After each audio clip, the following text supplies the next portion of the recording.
Diusir saat hujan oleh suamiku sendiri rasanya seperti mati perlahan. Namun, takdir berbalik saat tetangga tua itu membisikkan janji pembalasan. Besok, pengkhianat itu akan hancur di kakiku. Sebelum ceritanya dimulai, silakan tulis di kolom komentar dari daerah mana saja teman-teman yang menonton cerita ini. Dan dengar cerita sambil aktivitas apa? Nyapu, ngepel, tiduran, rebahan, atau apa? Yuk kita simak ceritanya. Langit malam itu seolah ikut marah. Kilat menyambar-nyambar, menerangi wajah merah padam Reza yang sedang dikuasai amarah. Hujan turun begitu deras, menghantam atap teras rumah tipe 45 itu dengan suara gemuruh yang memekakan telinga. Namun, suara hujan itu kalah oleh teriakan Reza yang menggelegar. Kalau gitu pergi, semoga kau tak menggigil, wanita sialan. Tubuh Anjani tersentak hebat saat koper besarnya dilempar begitu saja ke halaman. Roda koper itu mendarat di kubangan lumpur, mencipratkan air kotor ke kaki Anjani yang telanjang. Ia tidak sempat memakai sandal.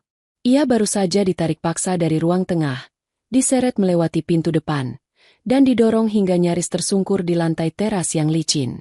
Mas, tolong ini hujan deras. Aku mau pergi kemana malam-malam begini? Anjani memohon. Suaranya bergetar hebat.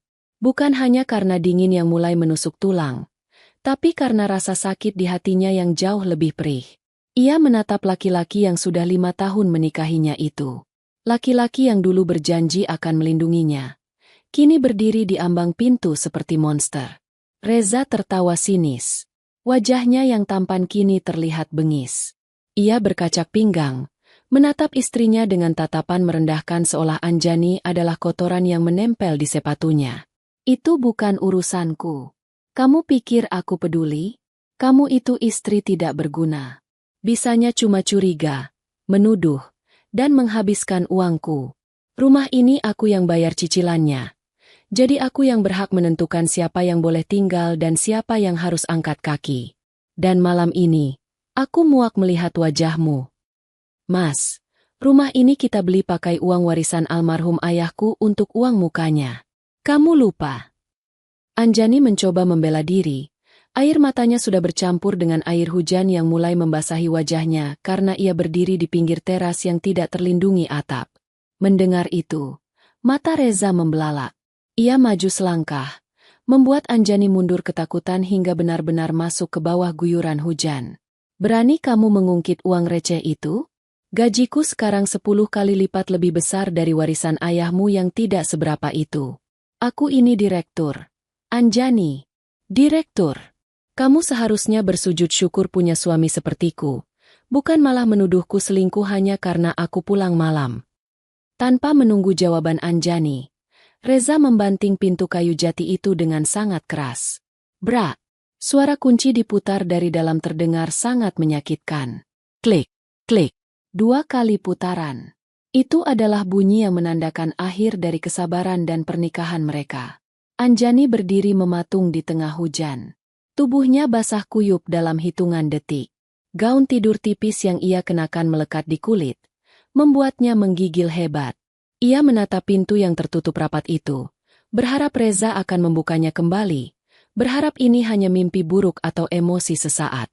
Namun, lampu teras justru dimatikan dari dalam. Gelap. Reza benar-benar membuangnya. Anjani menyeret kakinya mendekati koper yang tergeletak miring di lumpur. Ia ingin menangis meraung-raung, tapi tenggorokannya tercekat. Ia bingung. Ia tidak membawa dompet, tidak membawa ponsel, hanya pakaian yang melekat di badan. Kemana ia harus pergi? Orang tuanya sudah tiada. Kerabatnya jauh di luar kota. Saat ia sedang berjongkok memeluk lutut di samping kopernya, berusaha mencari sedikit kehangatan di tengah badai, terdengar suara gerbang berdecit dari rumah sebelah. Rumah besar bergaya klasik yang selama ini terlihat sepi. Seorang wanita tua berambut putih, mengenakan daster batik rumahan dan selendang rajut, keluar sambil membawa payung hitam besar. Itu Bu Lestari, tetangga sebelah yang selama ini sering dikeluhkan Reza.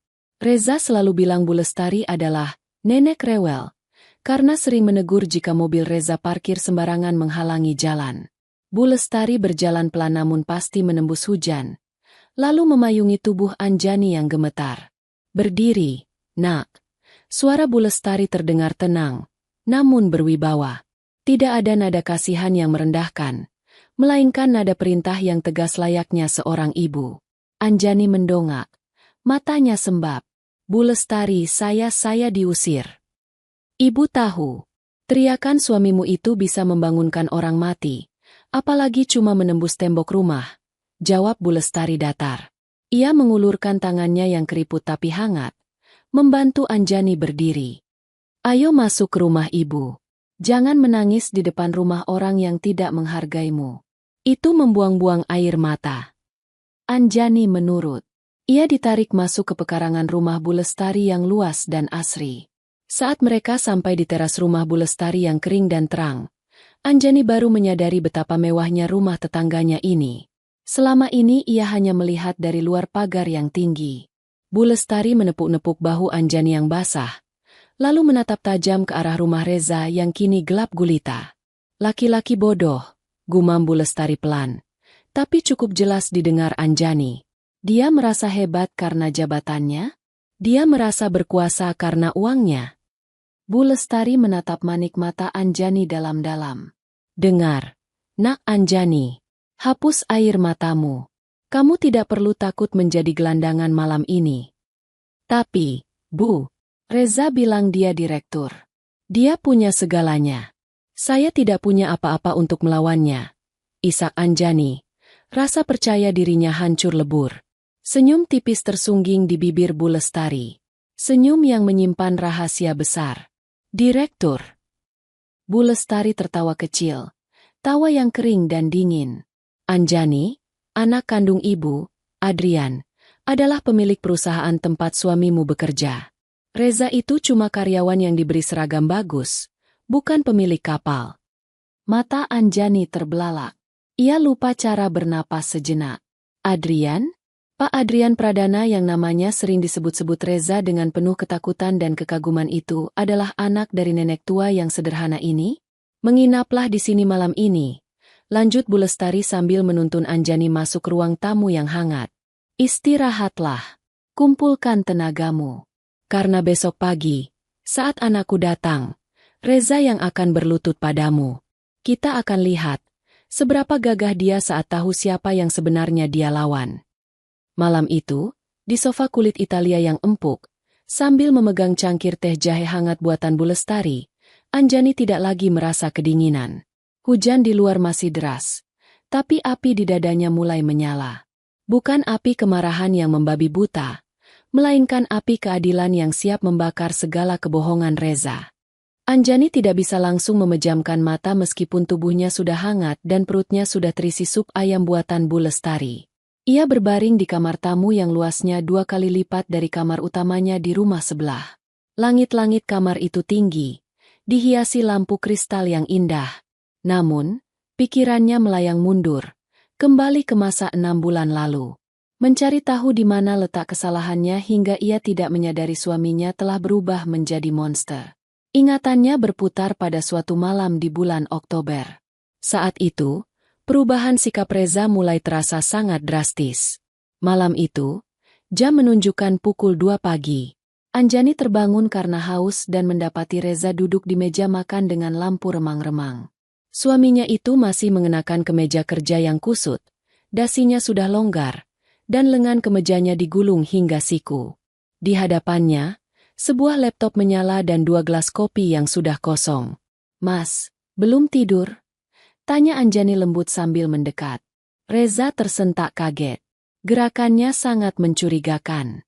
Ia buru-buru menutup layar laptopnya dengan kasar, menimbulkan bunyi klep yang nyaring di kesunyian malam. Wajahnya berkeringat, padahal AC di ruangan itu menyala dingin. "Kamu ngapain sih ngagetin aja?" bentak Reza. Matanya merah, ada lingkaran hitam di bawahnya. Napasnya memburu, seperti orang yang baru saja lari maraton. "Aku cuma mau ambil minum, Mas. Aku lihat kamu belum tidur.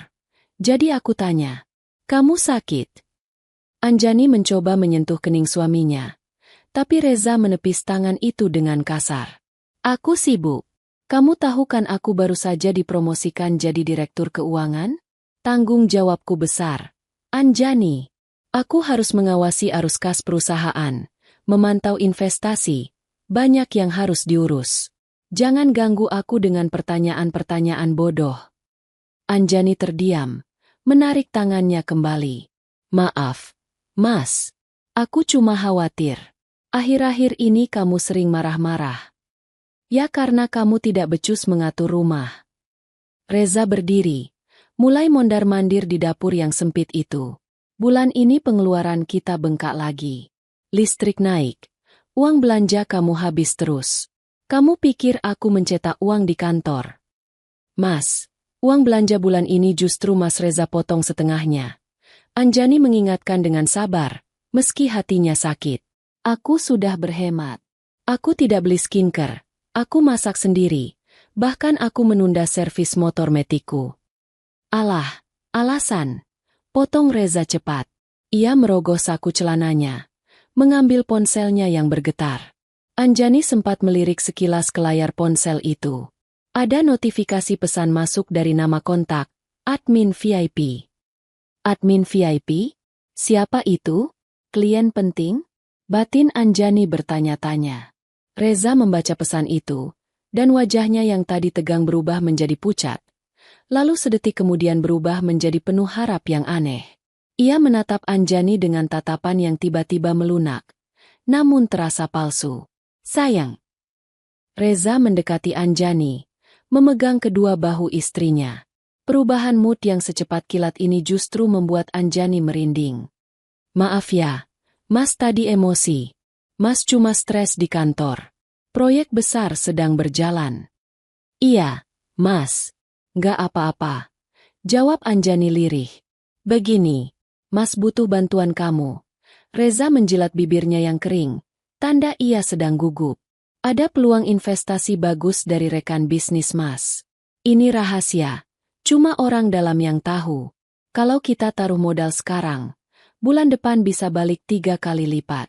Mas butuh dana segar malam ini juga. Anjani mengerutkan kening. Dana dari mana, Mas? Tabungan kita kan sudah menipis buat renovasi atap bulan lalu. Perhiasan kamu, kata Reza cepat. Kalung dan gelang emas pemberian ibumu. Jual itu dulu, atau gadaikan. Besok Mas transfer balik 2 kali lipat. Lindy. Anjani memegang lehernya secara refleks. Kalung itu adalah satu-satunya peninggalan ibunya yang tersisa. Mas, ini kenang-kenangan ibu. Anjani. Nada suara Reza meninggi lagi. Emosinya tidak stabil. Kamu mau suami kamu sukses enggak? Kamu mau kita kaya nggak? Mas ini direktur. Malu kalau nggak ikut investasi bareng kolega lain. Kamu mau Mas diketawain di kantor karena nggak punya modal? Di mana bakti kamu sebagai istri? Malam itu, dengan berat hati dan di bawah tekanan manipulasi psikologis Reza, Anjani menyerahkan perhiasannya. Reza langsung menyambar kotak perhiasan itu dan pergi keluar rumah jam 3 pagi dengan alasan menemui investor. Sekarang, berbaring di kamar mewah Bu Lestari, Anjani menyadari betapa butanya ia waktu itu. Tidak ada investor jam 3 pagi. Tidak ada proyek rahasia. Yang Anjani ingat, setelah malam itu, Reza makin sering meminta uang. Kadang dengan manis, seringkali dengan bentakan. Barang-barang di rumah mulai hilang satu persatu. Laptop lama Anjani, kamera digital, bahkan BPKB motor. Alasannya selalu sama, investasi bisnis, dana talangan proyek, atau menjamu klien VIP. Dan kebohongan tentang jabatan itu. Anjani mulai meragukannya sebulan yang lalu. Saat ia tidak sengaja bertemu salah satu teman kantor Reza di minimarket. Teman itu menyapanya dengan sopan, tapi ketika Anjani bertanya, "Gimana rasanya dipimpin Mas Reza sekarang?" Teman itu tampak bingung. "Dipimpin? Maksudnya gimana, Mbak Anjani?" "Reza kan masih satu divisi sama saya di bagian General Affair. Dia bukan atasan saya," jawab teman itu polos. Saat itu Anjani tertawa canggung dan mengira teman itu bercanda atau ia salah informasi. Ia memilih percaya pada suaminya. Ia memilih menutup mata. Tapi malam ini, di bawah atap rumah ibunda dari bos suaminya yang asli, semua kepingan puzzle itu menyatu. Reza bukan direktur. Reza berbohong soal jabatannya untuk menutupi kemana perginya uang-uang itu. Reza bukan sedang membangun masa depan mereka. Dia sedang menggali kuburan mereka berdua. Dan yang paling menyakitkan, Anjani baru sadar bahwa seringkali saat Reza sedang menatap layar ponselnya dengan intens sambil bergumam, "Ayo, ayo, pecah-pecah." Itu bukan sedang melihat grafik saham. Itu adalah mantra seorang pecandu yang sedang menunggu putaran mesin slot berhenti. Air mata kembali menetes di pipi Anjani, membasahi bantal sutra yang mahal itu. Tapi kali ini, ia tidak menyekanya. Ia membiarkannya mengalir sebagai tanda duka cita untuk pernikahannya yang sudah mati. "Cukup," bisik Anjani pada kegelapan kamar. "Cukup aku jadi istri bodoh. Besok, aku akan mengambil kembali harga diriku." Di luar, hujan mulai reda, menyisakan gerimis yang sepi. Namun, badai yang sesungguhnya baru akan dimulai esok pagi. Cahaya matahari pagi yang menembus tirai jendela kamar tamu Bu Lestari belum mampu menghapus ingatan kelam Anjani tentang malam penemuan itu. Sebuah malam, tepat 1 bulan sebelum Reza mengusirnya keluar rumah, yang menjadi titik balik kesadaran Anjani. Saat itu, jarum jam dinding menunjukkan pukul 3 dini hari. Suasana rumah begitu sunyi, hanya terdengar dengkuran kasar Reza yang tertidur pulas di sofa ruang tengah. Malam itu Reza pulang dalam keadaan kacau. Bau alkohol menyengat dari napasnya, kemejanya berantakan, dan ia meracau tidak jelas sebelum akhirnya ambruk tak sadarkan diri. Anjani yang berniat memapahnya pindah ke kamar tidur mengurungkan niat karena tubuh suaminya terlalu berat.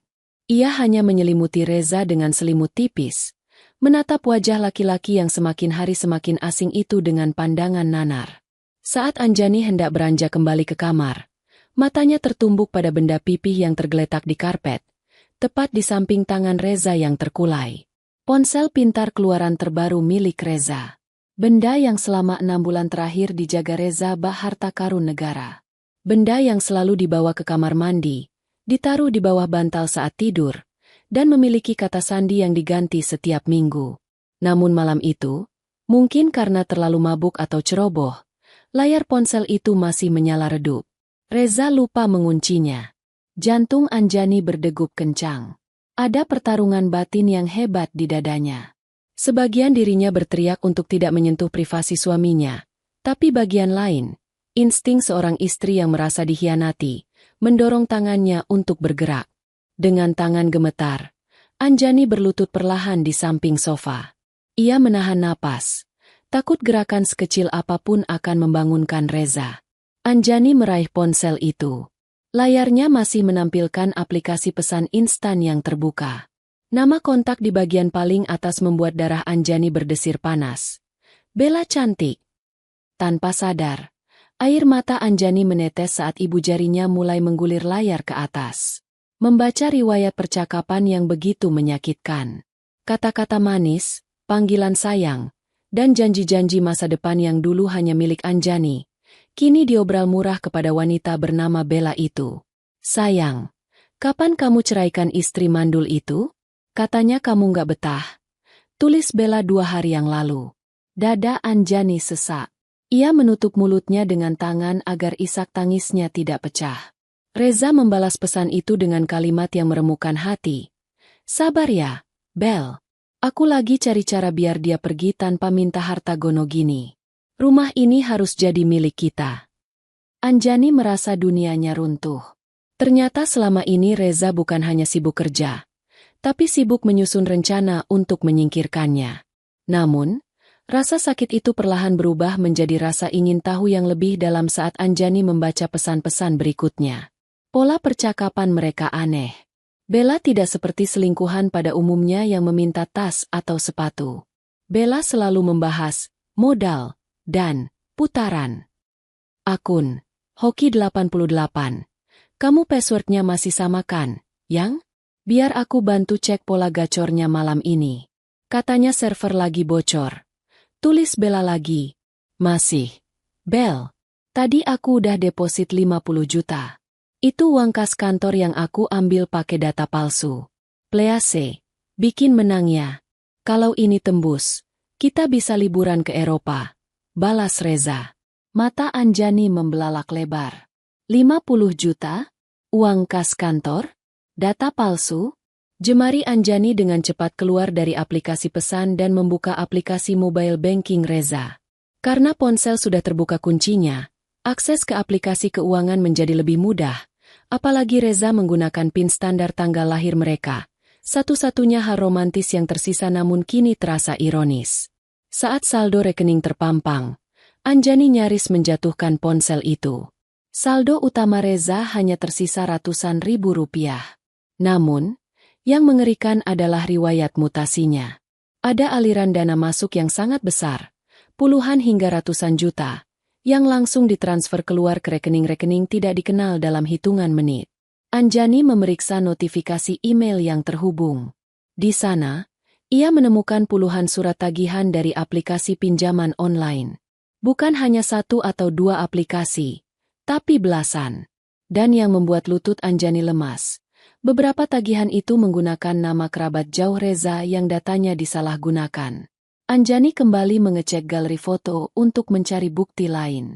Di folder dokumen, ia menemukan foto-foto KTP milik beberapa karyawan kantor Reza, lengkap dengan slip gaji mereka.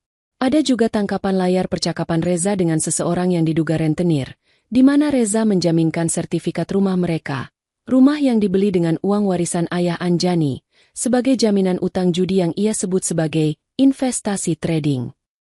Dia bukan hanya pengkhianat, desis Anjani dalam hati. Kemarahannya mulai mengkristal menjadi sesuatu yang dingin dan tajam. Dia kriminal. Malam itu, Anjani tidak membangunkan Reza. Ia tidak berteriak atau memukul suaminya. Dengan ketenangan yang menakutkan, Anjani mengambil ponselnya sendiri. Ia memotret setiap percakapan dengan Bella, setiap bukti transfer judi online, setiap foto dokumen kantor yang dicuri, dan setiap ancaman rentenir. Ia merekam layar ponsel Reza, menggulir bukti-bukti itu perlahan agar terbaca jelas. Hampir 1 jam Anjani mengumpulkan semua aib suaminya. Setelah memastikan semua data tersalin aman ke penyimpanan awan, cloud, miliknya yang tersembunyi, Anjani meletakkan kembali ponsel Reza di posisi semula, persis seperti saat ia menemukannya. Ia menatap wajah Reza yang masih tertidur pulas tanpa dosa. Wajah yang dulu ia cintai, kini terlihat seperti topeng yang retak. Anjani berdiri, menghapus air matanya dengan kasar. Malam itu, Anjani bersumpah dalam hati. Ia tidak akan menegur Reza sekarang. Ia akan membiarkan Reza merasa aman, merasa pintar, dan merasa di atas angin. Anjani akan menunggu momen paling tepat untuk menjatuhkan bom atom yang baru saja ia rakit ini. Reza berpikir Anjani adalah istri bodoh yang bisa dibohongi. Tapi malam itu, Anjani telah memegang senjata yang bisa menghancurkan hidup Reza dalam sekejap mata. Bukti perselingkuhan, bukti perjudian ilegal, dan bukti penggelapan dana perusahaan. Tidurlah yang nyenyak, Mas. Bisik Anjani lirih sebelum meninggalkan ruangan itu. Karena sebentar lagi, kamu tidak akan bisa tidur tenang seumur hidupmu. Kembali ke masa kini. Aroma kopi Arabica yang harum dan roti panggang menyeruak masuk ke indera penciuman Anjani, membangunkannya dari lamunan masa lalu. Ia membuka mata, menatap langit-langit kamar mewah Bu Lestari. Tubuhnya terasa lebih segar setelah tidur beberapa jam, meskipun batinnya masih menyisakan luka. Pintu kamar diketuk pelan. Seorang asisten rumah tangga berseragam rapi masuk dengan senyum ramah. Selamat pagi, Bu Anjani. Ibu Lestari menunggu di ruang makan untuk sarapan. Mari saya antar. Anjani bangkit, merapikan rambutnya yang sedikit kusut. Ia berjalan keluar kamar, melewati lorong rumah yang dihiasi lukisan-lukisan mahal. Di ruang makan yang menghadap ke taman belakang yang asri, Bu Lestari sudah duduk dengan anggun. Namun, ia tidak sendiri. Di seberangnya, duduk seorang pria muda berjas rapi dengan aura wibawa yang kuat. Pria itu menoleh saat Anjani masuk. Wajahnya tegas namun tatapannya sopan. Anjani mengenali wajah itu. Wajah yang pernah ia lihat di majalah bisnis yang sering dipamerkan Reza, meski Reza mengaku-aku pria itu sebagai teman nongkrongnya. Itu adalah Adrian Pradana, CEO perusahaan tempat Reza bekerja, sekaligus atasan tertinggi yang sebenarnya. Selamat pagi, Anjani. Duduklah. Sapa Bu Lestari hangat. Kenalkan, ini anak ibu, Adrian. Adrian berdiri dan mengulurkan tangan. Selamat pagi, Bu Anjani. Maaf atas kejadian yang menimpa Anda semalam. Ibu saya sudah menceritakan semuanya. Anjani menjabat tangan itu dengan canggung. Selamat pagi, Pak Adrian. Terima kasih banyak. Saya malu sekali merepotkan. Tidak ada yang merepotkan untuk membela kebenaran, jawab Adrian tegas sambil mempersilakan Anjani duduk. Di atas meja makan, di samping piring sarapan Anjani, tergeletak tas tangan kecil miliknya yang semalam ikut terlempar ke lumpur. Tas itu sudah bersih, dikeringkan dengan baik. Supir saya mengambilnya subuh tadi dari halaman depan rumahmu saat suamimu masih tidur. Jelas Bu Lestari seolah bisa membaca pikiran Anjani. Ponselmu ada di dalamnya. Semuanya aman. Anjani menghela napas lega. Ia segera membuka tas itu, mengambil ponselnya. Untunglah ponsel itu masih berfungsi meski sempat terkena cipratan air. Inilah kuncinya. Akses ke penyimpanan awan tempat ia menyimpan semua, senjata, pemusnah Reza. Pak Adrian. Anjani memulai pembicaraan. Suaranya terdengar serius. Hilang sudah nada getar ketakutan yang semalam ia tunjukkan. Kini, yang ada adalah nada seorang wanita yang siap berperang. Saya tahu Pak Adrian mungkin bingung kenapa saya ada di sini. Tapi ada sesuatu yang harus Bapak lihat. Ini menyangkut perusahaan Bapak. Adrian meletakkan cangkir kopinya. Ia menatap Anjani dengan intens. Soal Reza. Benar. Anjani mengangguk. Ia membuka ponselnya, mengakses folder tersembunyi berisi bukti-bukti yang ia kumpulkan sebulan lalu, dan menyerahkannya pada Adrian. Suami saya, Reza, bukan hanya selingkuh. Dia menggunakan data karyawan lain untuk pinjaman online ilegal, dan yang lebih parah, dia mentransfer uang kas kantor ke situs judi online melalui akun-akun palsu. Ruang makan itu hening seketika. Hanya terdengar suara detak jam dinding kuno. Adrian menggeser layar ponsel Anjani. Matanya bergerak cepat membaca satu persatu bukti tangkapan layar mutasi rekening dan percakapan Reza dengan Bella. Wajah Adrian mengeras. Rahangnya menegang. Kurang ajar, desis Adrian pelan, tapi penuh penekanan.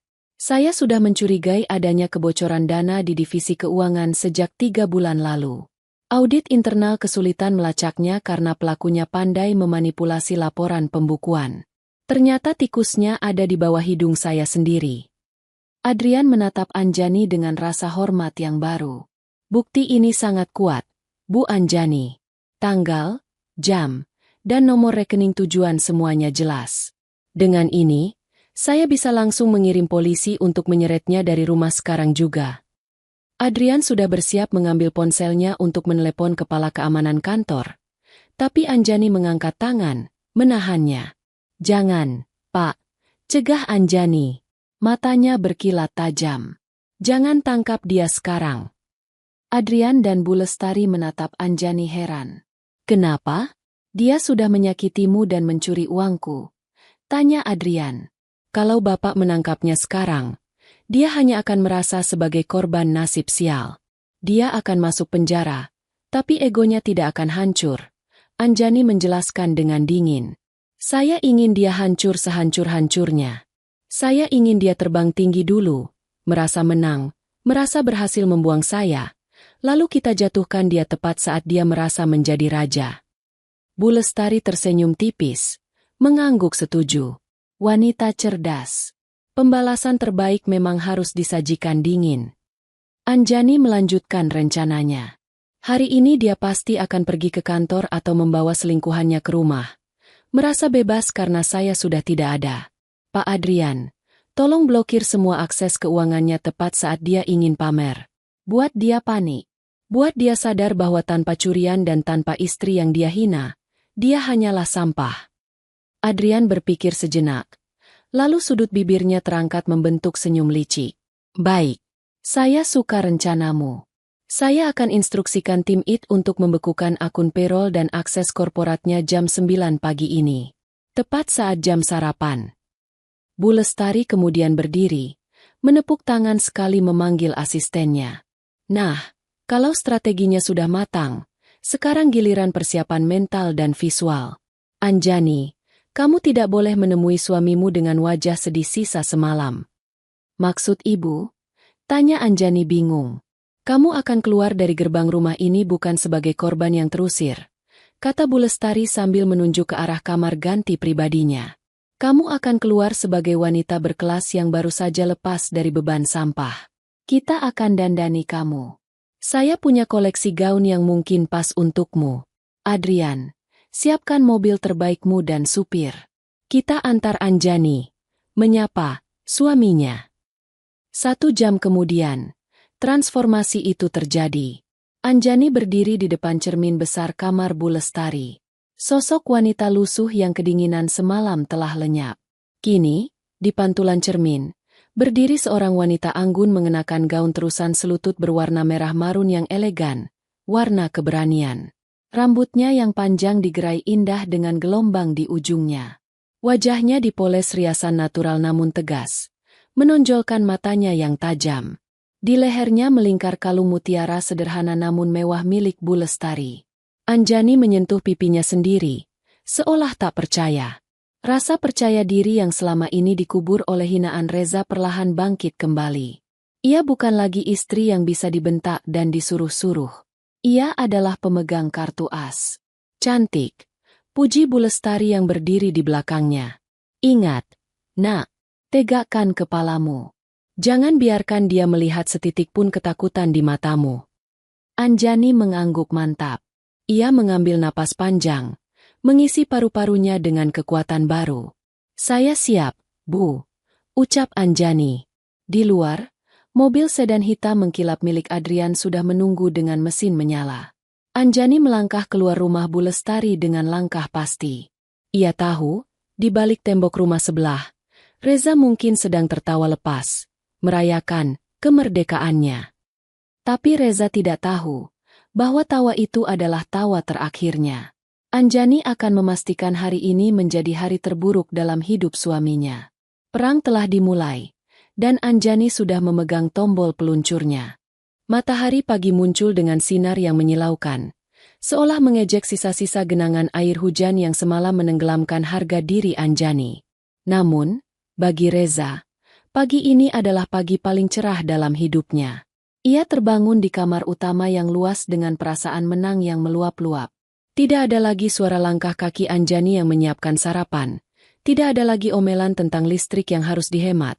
Dan tidak ada lagi tatapan mata istrinya yang seolah menuduhnya menyembunyikan sesuatu. Reza merentangkan tangannya, menghirup udara kebebasan. Akhirnya, gumamnya sambil tersenyum lebar menatap langit-langit kamar. Rumah ini jadi milikku sepenuhnya. Sebentar lagi Bella bisa pindah ke sini. Dengan semangat berapi-api, Reza bangkit dari tempat tidur. Ia bersiul kecil sambil memilih setelan jas terbaiknya. Jas abu-abu metalik yang ia beli bulan lalu menggunakan uang kas kantor yang ia samarkan sebagai biaya operasional. Ia merasa gagah, merasa kaya, dan merasa tak tersentuh. Di benaknya, Anjani pasti sekarang sedang menangis di pinggir jalan, atau mungkin menumpang di pos satpam kompleks dengan baju basah kuyup. Bayangan penderitaan istrinya itu justru membuat Reza semakin merasa berkuasa. Setelah menyisir rambutnya dengan gaya pomade yang klimis, Reza berjalan keluar rumah. Ia berniat pergi ke kantor sebentar untuk menunjukkan wajah direkturnya, lalu menjemput Bella untuk makan siang mewah. Saat membuka pintu depan, udara pagi yang segar menyambutnya. Namun, senyum di bibir Reza perlahan memudar ketika matanya menangkap pemandangan tak biasa di depan gerbang rumah tetangganya, Bu Lestari. Sebuah mobil sedan hitam mengkilap, jenis luxury class yang harganya miliaran rupiah, terparkir anggun di sana. Seorang supir berseragam rapi berdiri tegap di samping pintu penumpang belakang yang terbuka. Cih, decih Reza sinis. Nenek lampir sebelah kedatangan tamu rupanya.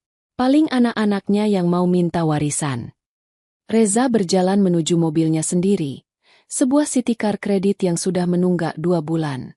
Saat ia hendak membuka pintu mobilnya, gerakan Reza terhenti. Dari gerbang rumah Bu Lestari, keluar seorang wanita. Reza menyipitkan mata, silau oleh pantulan cahaya matahari. Wanita itu mengenakan gaun merah marun yang membalut tubuhnya dengan sempurna, memperlihatkan lekuk tubuh yang elegan namun sopan. Rambutnya yang hitam berkilau tergerai indah, melambai ditiup angin pagi. Sepatu hak tingginya mengetuk aspal dengan irama percaya diri. Reza terpana sesaat. Cantik sekali, batinnya. Naluri buaya daratnya langsung bereaksi. Namun, saat wanita itu menoleh ke arahnya dan membuka kacamata hitam yang dipakainya, jantung Reza seolah berhenti berdetak. Lututnya lemas seketika. Itu Anjani. Tapi itu bukan Anjani yang semalam ia seret seperti sampah. Itu bukan Anjani yang memohon sambil menggigil kedinginan. Wanita di hadapannya ini bersinar. Tatapannya tajam setajam silet, dan aura di sekelilingnya begitu mengintimidasi. Anjani. Reza tergagap. Suaranya terdengar bodoh. Ngapain kamu di situ? Dan baju siapa yang kamu pakai itu? Kamu mencuri dari nenek sebelah, ya? Anjani tidak langsung menjawab. Ia berjalan pelan mendekati pagar pembatas rumah mereka yang rendah. Ia menatap Reza dari ujung rambut sampai ujung kaki dengan tatapan meremehkan yang selama ini selalu Reza berikan padanya. Kini, posisi itu berbalik. Selamat pagi, Mas. Sapa Anjani dengan senyum miring yang dingin. Kulihat kau sudah rapi. Mau pergi menipu siapa lagi hari ini? Wajah Reza memerah padam. Rasa kagetnya berubah menjadi amarah. Bagaimana mungkin istri yang sudah ia buang bisa terlihat begitu berkelas dalam semalam? Tutup mulutmu, bentak Reza, mencoba mengembalikan dominasinya. Jangan belagu mentang-mentang ditolong tetangga. Asal kamu tahu ya, Bu Lestari itu cuma nenek tua bawel. Kamu nggak akan dapat apa-apa dari dia selain ceramah. Cepat pergi dari sini sebelum aku panggil satpam komplek untuk mengusir gelandangan. Anjani tertawa kecil. Tawa yang renyah namun menusuk. Gelandangan? Hati-hati dengan ucapanmu. Mas, terkadang, roda nasib berputar lebih cepat daripada putaran slot judimu. Reza tersentak. Kata, slot judi, yang keluar dari mulut Anjani membuatnya panik sesaat. Maksud kamu apa?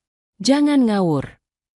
Anjani mengedikan bahu santai, lalu berbalik menuju mobil mewah yang menunggunya. Sebelum masuk ke dalam mobil, ia menoleh lagi pada Reza yang masih mematung dengan wajah bingung dan marah. Nikmati sarapanmu, Mas. Nikmati selagi bisa. Ucap Anjani penuh arti. Dan satu lagi, kuharap kau tidak tersedak saat melihat saldo rekeningmu nanti. Semoga harimu menyenangkan. Anjani masuk ke dalam mobil, dan supir langsung menutup pintu dengan halus. Mobil mewah itu melaju perlahan meninggalkan Reza yang berdiri kaku di depan rumahnya yang sepi. Perasaan tidak enak mulai menjalar di perut Reza. Kalimat terakhir Anjani terngiang-ngiang di kepalanya seperti mantra kutukan. Tersedak saat melihat saldo rekening? Dengan tangan gemetar, Reza merogoh saku jasnya dan mengeluarkan ponsel. Ia segera membuka aplikasi mobile banking. Jantungnya berdegup kencang saat lingkaran loading berputar di layar. Ah, paling dia cuma menggertak. Hibur Reza pada dirinya sendiri. Dia kan gak tahu PIN aku. Layar ponsel berubah. Halaman utama akun bank terbuka. Mata Reza melotot. Nyaris keluar dari kelopaknya. Angka yang tertera di sana bukan lagi jutaan rupiah sisa gajinya yang belum sempat ia depositkan ke situs judi. Saldo, 0 rupiah. Apa? Teriak Reza histeris. Ia mencoba merefresh halaman itu berkali-kali, mengira ini gangguan sinyal. Tapi angkanya tetap 0. Lebih parah lagi, muncul notifikasi pop-up berwarna merah di layar. Akun Anda dibekukan sementara oleh pihak bank atas permintaan otoritas terkait dan perusahaan. Dibekukan? Perusahaan. Keringat dingin sebesar biji jagung mulai menetes di pelipis Reza. Ia beralih ke aplikasi dompet digital. Ia mencoba membuka aplikasi kartu kredit. Akses ditolak. Semua akses keuangannya mati total. Reza merasa seolah oksigen di sekitarnya tersedot habis. Ia tidak punya uang tunai di dompet. Bensin mobilnya tinggal 1 strip. Ia terisolasi. Ketakutan yang amat sangat mulai merayapi tulang punggungnya. Bayangan Anjani yang tersenyum sinis tadi kembali melintas. "Apa yang kamu lakukan, Anjani?" teriak Reza frustrasi pada udara kosong. "Sialan! Ini pasti ulah nenek sihir sebelah yang punya koneksi." Reza panik. Ia harus segera ke kantor. Ia harus bicara pada bagian HRD atau keuangan. Pasti ada kesalahan sistem. Ya, ini pasti error massal. Dengan tangan gemetar dan napas memburu, Reza masuk ke mobil city car-nya, membanting pintu, dan tancap gas. Ia tidak peduli bensinnya tipis. Ia harus menyelamatkan hidupnya. Tanpa ia sadari, ia sedang berkendara menuju perangkap yang sudah disiapkan dengan rapi untuknya. Perjalanan ke kantor terasa seperti neraka bagi Reza. Jalanan macet parah, dan setiap detik yang berlalu membuat kepanikan di dadanya semakin menjadi-jadi. Sesampainya di gedung perkantoran mewah di pusat kota, Reza langsung berlari menuju gerbang masuk. Ia menempelkan kartu identitas karyawannya ke mesin tap di pintu putar lobi. Tit! Tit! Lampu merah menyala berkedip-kedip. Palang pintu tidak terbuka. "Sial! Kenapa lagi ini?" umpat Reza sambil memukul mesin itu. Satpam lobi yang biasanya hormat padanya kini mendekat dengan tatapan curiga. "Maaf Pak Reza, akses Bapak ditolak sistem. Bapak tidak diizinkan masuk," kata satpam itu tegas. "Jangan gila kamu. Saya direktur keuangan. Buka pintunya atau saya pecat kamu," bentak Reza. Urat lehernya menonjol. "Maaf Pak. Ini instruksi langsung dari Pak Adrian, CEO kita.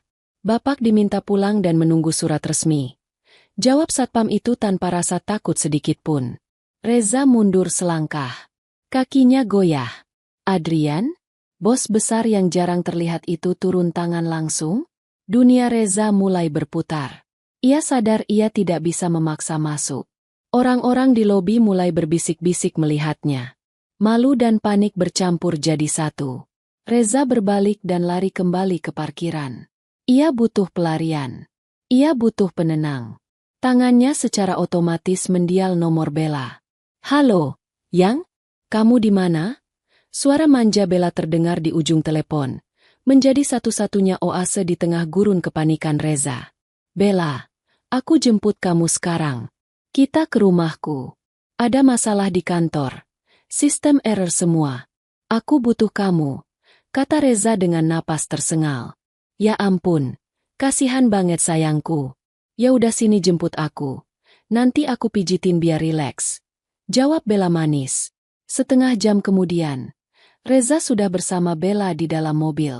Bella adalah wanita muda dengan penampilan glamor yang sedikit berlebihan, bulu mata palsu yang tebal, kuku acrylik panjang yang dicat merah menyala, dan pakaian ketat yang memamerkan tubuhnya.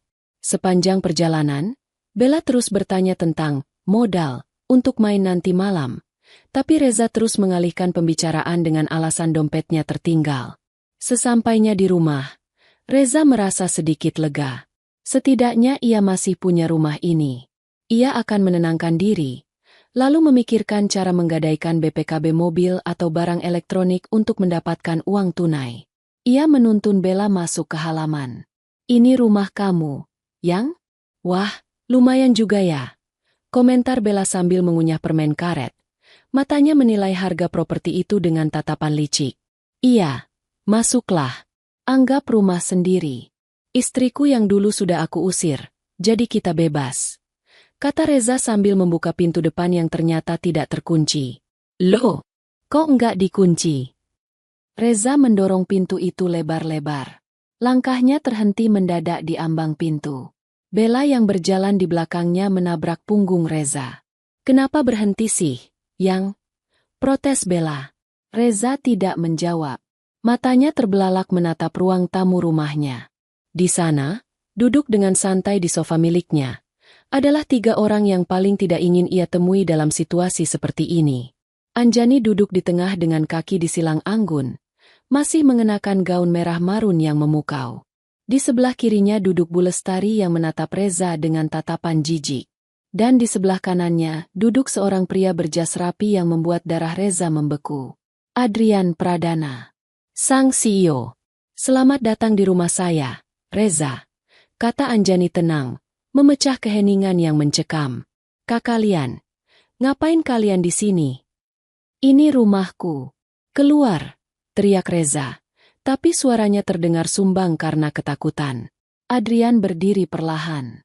Aura kekuasaannya memenuhi ruangan sempit itu.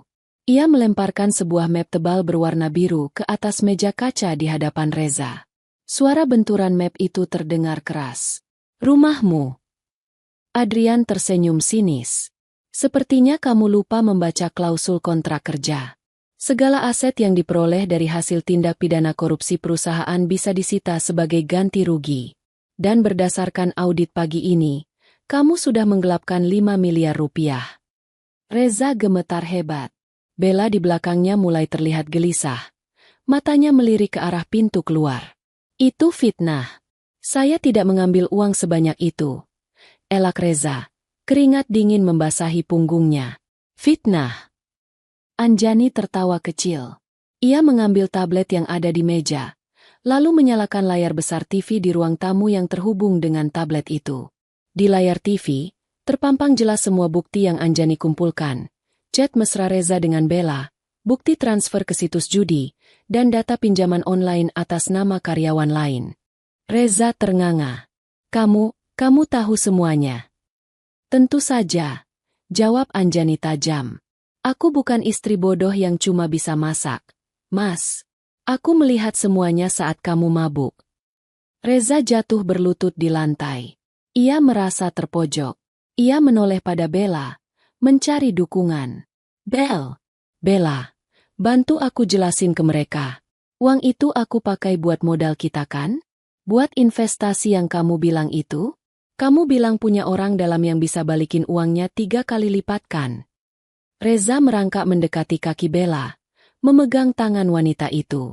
Bel, bilang sama mereka kalau uang itu aman. Kita bisa tarik sekarang kan? Kita bayar balik ke perusahaan. Suasana hening sejenak. Semua mata tertuju pada Bella. Wanita itu tiba-tiba melepaskan tangan Reza dengan kasar, seolah menyentuh kotoran. Wajah manisnya berubah menjadi dingin dan kejam. Apaan sih lo? Kenal juga enggak, main pegang-pegang aja, kata Bella ketus, mundur menjauh. Reza melongo. Apa? Sayang, ini aku Reza kita kan. Stop, potong Anjani. Ia menekan tombol di tabletnya lagi. Layar TV berubah menampilkan sebuah data teknis, pelacakan IP address dan struktur server situs judi tempat Reza bermain. Reza, kamu itu memang bodohnya murni, bukan buatan. Kata Anjani dengan nada kasihan yang dibuat-buat. Lihat layar itu. Situs, Hoki 88. Tempat kamu menghabiskan 5 miliar uang kantor itu situs palsu. Itu bukan situs judi internasional. Anjani menunjuk ke arah Bella. Situs itu offline. Servernya ada di laptop wanita di sebelahmu itu. Selama ini kamu tidak pernah berjudi melawan mesin atau bandar di luar negeri. Setiap rupiah yang kamu depositkan, langsung masuk ke dompet kripto pribadi Bella. Reza menoleh patah-patah ke arah Bella. Mulutnya terbuka, tapi tidak ada suara yang keluar. Otaknya berusaha mencerna fakta bahwa ia telah menipu perusahaan demi seorang penipu. Pig butchering scam, kata Adrian datar. Modus penipuan asmara. Dia memacarimu, membuatmu merasa hebat, lalu menguras hartamu dengan iming-iming investasi atau judi bodong. Kamu bukan pemain, Reza. Kamu cuma babi yang disembelih. Wajah Bella pucat pasi. Ia menyadari kedoknya terbongkar. Ia mencoba lari ke arah pintu, tapi 2 orang polisi berpakaian preman tiba-tiba muncul dari arah dapur dan langsung menahan kedua tangannya. Lepaskan. Saya nggak salah. Cowok ini yang bodoh sendiri mau ngasih duit. Teriak Bella meronta-ronta. Topeng keanggunannya hancur total. Reza masih berlutut di lantai, menatap kosong ke arah Bella yang diseret polisi. Hatinya hancur berkeping-keping. Uangnya habis, jabatannya hilang, Istrinya pergi, dan wanita yang ia banggakan ternyata hanyalah seorang predator yang memangsanya. Anjani berdiri, berjalan mendekati Reza yang terlihat menyedihkan. Ia menatap mantan suaminya itu dari ketinggian. "Masih mau mengusirku, Mas?" tanya Anjani pelan. Reza mendongak. Matanya basah oleh air mata penyesalan dan ketakutan. "Anjani, maafkan aku tertipu, aku korban." "Ya, kamu korban dari keserakahanmu sendiri," jawab Anjani dingin. "Dan ngomong-ngomong, sertifikat rumah ini sudah digadaikan ke rentenir kan? Bu Lestari sudah menebusnya tadi pagi. Jadi secara teknis, rumah ini sekarang milik Bu Lestari. Dan beliau berbaik hati menghibahkannya padaku sebagai ganti rugi atas penderitaanku." Anjani membungkuk sedikit, membisikkan kalimat terakhir yang mematikan. "Sekarang, siapa yang harus pergi dan menggigil di luar sana, Mas?" Teriakan frustrasi Reza menggema di seluruh ruangan saat polisi kedua datang untuk memborgol tangannya. Istana pasir yang ia bangun di atas kebohongan dan pengkhianatan kini telah tersapu bersih oleh ombak kebenaran yang dibawa Anjani. Suasana di dalam ruang tamu itu terasa begitu mencekam, seolah oksigen menipis seiring dengan runtuhnya ego Reza. Namun, drama sesungguhnya belum berakhir di dalam 4 dinding rumah itu. Adrian memberi isyarat kepada petugas polisi untuk membawa kedua tersangka keluar. "Bawa mereka," perintah Adrian singkat namun tajam. "Tunggu, Pak Adrian. Tolong dengarkan saya. Saya ini aset perusahaan. Saya bisa kembalikan uang itu. Beri saya waktu." Reza meronta saat lengan kekarnya dicengkeram oleh petugas. Borgol besi yang dingin mengunci pergelangan tangannya dengan bunyi klik yang menyakitkan. Bunyi itu seakan menjadi lonceng kematian bagi karir dan kehidupan sosialnya. "Kamu bukan aset, Reza. Kamu liabilitas," jawab Adrian dingin tanpa menoleh lagi. Polisi mulai menyeret Reza dan Bella keluar dari rumah. Bella sudah tidak lagi berteriak. Ia menangis histeris. Maskaranya luntur mengotori wajahnya yang pucat, merutuki nasib sialnya karena tertangkap di rumah korbannya sendiri. Sementara Reza, kakinya seolah berat, diseret paksa melewati pintu depan yang dulu ia banting di hadapan Anjani. Begitu mereka melangkah keluar ke teras, pemandangan di halaman depan membuat lutut Reza semakin lemas. Rupanya, keributan dan teriakan histeris Bella tadi telah memancing perhatian warga komplek. Di depan pagar rumah, puluhan tetangga sudah berkumpul. Mereka bukan sekadar menonton, mereka adalah saksi hidup atas keangkuhan Reza selama ini. Di barisan depan, terlihat Bulan, tetangga yang pernah dimaki Reza karena kucingnya masuk ke halaman. Ada juga Pak RT yang sering diremehkan Reza saat menagih iuran keamanan. Wajah-wajah itu kini menatap Reza bukan dengan rasa hormat atau takut, melainkan dengan tatapan penuh tanda tanya yang bercampur kepuasan. "Ada apa ini? Kok ada polisi?" bisik Intan, salah satu ibu-ibu komplek, cukup keras untuk didengar. "Itu Pak Reza ditangkap? Kasus apa? Narkoba?" sahut yang lain. Reza merasa wajahnya panas, seolah ditampar ribuan kali. Ia, yang selalu memosisikan diri sebagai orang paling sukses dan terpandang di blok itu, kini digiring seperti maling ayam. Ego Reza yang besar tidak bisa menerima penghinaan ini. Di tengah keputusasaan, ia mencoba memutarbalikkan fakta untuk terakhir kalinya. "Tolong, Pak RT, tolong saya," teriak Reza sambil meronta ke arah kerumunan warga. "Ini salah paham. Istri saya bersekongkol dengan orang kaya ini untuk menjebak saya. Anjani selingkuh. Dia mau merebut rumah saya." Kerumunan warga berdengung. Tuduhan Reza sangat keji. Beberapa orang mulai menatap Anjani dengan pandangan ragu. Anjani, yang berdiri di teras didampingi Bu Lestari dan Adrian, merasakan tusukan fitnah itu. Namun, sebelum Anjani sempat membuka mulut untuk membela diri, sosok yang paling dihormati di lingkungan itu maju ke depan. Bu Lestari melangkah turun ke halaman. Tongkat kayunya mengetuk paving blok dengan irama yang membuat semua orang terdiam. Wibawa wanita tua itu membungkam bisik-bisik tetangga. "Diam kamu, Reza." Suara Bu Lestari tidak keras, tapi menggelegar penuh otoritas. Ia menunjuk wajah Reza dengan tongkatnya. Jangan kotori telinga warga dengan fitnah busukmu lagi. Cukup kamu menipu istrimu. Jangan coba-coba menipu kami semua. Bu Lestari berbalik menghadap para tetangga, lalu berbicara lantang. Bapak-bapak, ibu-ibu, dengarkan saya. Laki-laki ini, Reza, ditangkap bukan karena dijebak. Dia ditangkap karena mencuri uang perusahaan tempatnya bekerja sebanyak 5 miliar rupiah untuk bermain judi online. Suara kaget serempak terdengar dari kerumunan warga. Hah? 5 miliar? Judi online? Bukan cuma itu, lanjut Bu Lestari, membongkar semua borok Reza tanpa ampun. Dia juga menggunakan data KTP beberapa orang untuk pinjaman online ilegal. Dan wanita di sebelahnya itu. Bu Lestari menunjuk Bella yang menunduk malu. Adalah penipu sindikat judi yang selama ini memerasnya. Reza ini bukan hanya maling, tapi juga bodoh karena menelantarkan istri sebaik Anjani demi seorang penjahat. Reza ternganga. Habis sudah. Kartu asnya mati. Tidak ada lagi celah untuk berbohong. Dan soal rumah ini, Bu Lestari mengeluarkan sebuah map hijau dari tas tangannya. Ia mengangkatnya tinggi-tinggi agar semua orang melihat.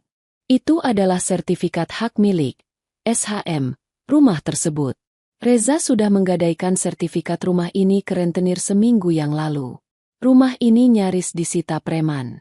Saya, Lestari, yang menebus sertifikat ini pagi tadi dari tangan rentenir itu. Reza membelalakan mata menatap map hijau itu. Itu benar sertifikat rumahnya. Bagaimana Bu Lestari bisa bergerak secepat itu? Bu Lestari berjalan menghampiri Anjani yang masih berdiri di teras. Dengan gerakan seremonial yang disaksikan seluruh tetangga dan polisi, Bu Lestari menyerahkan map itu ke tangan Anjani. Anjani, nak. Ucap Bu Lestari lembut namun terdengar jelas. Rumah ini dibeli dengan uang muka dari ayahmu, dan dicicil dengan keringatmu yang menghemat uang belanja. Reza sudah kehilangan haknya saat dia menggadaikannya untuk judi. Sekarang, sertifikat ini ibu serahkan padamu. Rumah ini milikmu sepenuhnya. Tidak ada yang boleh mengusirmu lagi. Anjani menerima map itu dengan tangan gemetar. Air matanya menetes, bukan karena sedih, tapi karena rasa haru yang membuncah. Keadilan yang ia pikir mustahil, kini berwujud nyata di tangannya. Sorak-sorai warga pecah. Bagus. Rasain tuh. Teriak Pak RT yang selama ini memendam kesal. Kualat sama istri sih. Timpal bulan. Dasar tukang tipu. Sorak anak-anak muda yang menonton. Reza menunduk dalam-dalam. Hancur. Benar-benar hancur. Ia tidak berani menatap Anjani. Ia tidak berani menatap tetangga. Ia digiring masuk ke dalam mobil polisi dengan diiringi cemoohan orang-orang yang dulu ia pameri mobil barunya. Saat pintu mobil polisi akan ditutup, Reza menoleh sekilas ke arah teras. Ia melihat Anjani berdiri tegak, memeluk sertifikat rumah di dadanya, didampingi Adrian dan Bu Lestari. Anjani tidak tersenyum mengejek. Wajahnya datar dan dingin. Tatapan itu jauh lebih menyakitkan daripada kemarahan. Itu adalah tatapan seseorang yang sudah tidak peduli. Jalan, Pak. Perintah polisi kepada supir. Sirine menyala, memecah keheningan komplek perumahan itu. Mobil polisi melaju membawa Reza dan Bella menuju nasib gelap mereka di balik jeruji besi. Meninggalkan Anjani yang kini menjadi pemilik tunggal istana kecilnya, di bawah langit yang mulai cerah setelah badai semalam. Anjani menghela napas panjang, menghirup udara yang terasa jauh lebih ringan. Beban 5 tahun pernikahan yang toksik itu terangkat bersama perginya mobil polisi itu. Terima kasih, Bu. Terima kasih, Pak Adrian. Bisik Anjani. Ini baru permulaan, Anjani, kata Adrian sambil tersenyum tulus. Kamu berhak mendapatkan hidup yang lebih baik mulai detik ini. 1 tahun kemudian. Suara tetesan air yang jatuh dari atap sel yang bocor menjadi satu-satunya teman Reza di malam yang dingin itu. Ia meringkuk di sudut sel penjara yang sempit dan pengap, memeluk lututnya sendiri. Tubuhnya kurus kering, jauh berbeda dengan sosok Reza yang dulu gagah dan berisi. Wajahnya dihiasi lebam biru di pipi kiri, hadiah, Dari teman satu selnya gara-gara Reza tidak mau memijat kaki kepala geng narapidana di blok itu. Hidup di penjara adalah neraka dunia bagi Reza. Namun, yang lebih menyiksa daripada fisik adalah mentalnya. Reza divonis 5 tahun penjara atas kasus penggelapan dana perusahaan dan penipuan. Hartanya disita habis untuk mengganti kerugian perusahaan. Meski itu pun belum cukup. Hutang-hutangnya di pinjaman online terus berbunga, membuat keluarganya di kampung halaman dikejar-kejar debt collector dan akhirnya memutus hubungan dengannya. Tidak ada yang menjenguknya. Tidak ada yang mengiriminya makanan. Di sel wanita yang terpisah jauh, kabar yang Reza dengar, nasib Bella jauh lebih buruk. Sebagai otak sindikat penipuan internasional, Bella divonis 12 tahun penjara. Reza sempat bertemu Bella sekali saat sidang, dan wanita itu meludahinya, menyalahkannya karena terlalu bodoh sehingga membuat operasi mereka terbongkar. Cinta? Itu hanyalah lelucon paling pahit yang pernah Reza telan. "Oi, Reza, giliran lu bersihin WC," bentak seorang napi bertato naga. Reza buru-buru bangkit dengan gemetar. "Iya, Bang. Siap, Bang." Sambil menyikat lantai toilet yang kotor, ingatan Reza melayang ke masa lalu. Ke rumah yang hangat, ke masakan Anjani yang selalu tersedia di meja, ke senyum tulus istrinya yang menyambutnya pulang kerja. Betapa bodohnya ia. Ia memiliki berlian di rumah, tapi ia membuangnya demi mengejar batu kerikil yang ia kira permata. Dan kini, penyesalan itu datang terlambat, menggerogoti jiwanya setiap detik. Ia menggigil kedinginan, bukan karena hujan, tapi karena kesepian yang abadi. Sementara itu, di sebuah kawasan elit di Jakarta Selatan, lonceng kecil di pintu kaca berbunyi kling-klung saat seorang pelanggan keluar membawa 2 kantong belanjaan besar bertuliskan, "Anjani Couture." Di dalam butik yang bernuansa pastel dan elegan itu, Anjani sedang sibuk mengecek sketsa desain terbaru di iPad-nya. Penampilannya telah berubah total. Ia kini terlihat seperti wanita karir yang sukses. Mengenakan blazer putih yang pas di badan dan celana bahan yang modis, Anjani memancarkan aura percaya diri yang tak terbantahkan. Setahun yang lalu, setelah kasus Reza selesai, Anjani membuat keputusan besar. Ia menjual rumah penuh kenangan buruk itu. Uang hasil penjualan rumah, ditambah sisa tabungan yang ia miliki, ia gunakan untuk modal usaha fashion yang sudah lama ia impikan namun selalu dilarang oleh Reza. Ternyata, tangan dingin Anjani dalam mendesain pakaian membuahkan hasil. Desainnya yang elegan namun sederhana disukai banyak orang.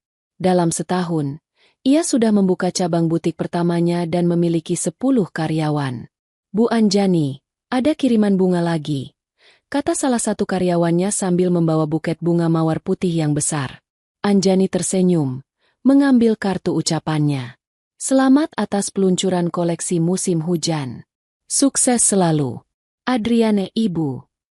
Sore harinya, Anjani menutup butik lebih awal.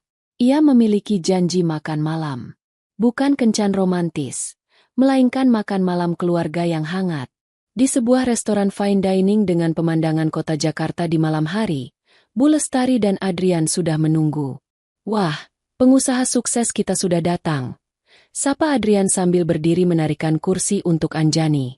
Hubungan mereka berkembang menjadi persahabatan yang unik. Adrian menaruh hati pada Anjani, itu jelas. Tapi ia sangat menghormati trauma masa lalu Anjani dan tidak pernah memaksakan perasaannya. Ia menunggu dengan sabar. "Jangan berlebihan, Pak Adrian. Ini semua berkat modal kepercayaan dari Ibu juga," jawab Anjani merendah, lalu mencium tangan Bu Lestari dengan takzim. "Kamu sukses karena kerja kerasmu, Nak. Ibu hanya membuka pintu, kamu yang berjalan melewatinya," kata Bu Lestari sambil menepuk tangan Anjani sayang. Mereka makan malam dengan penuh tawa.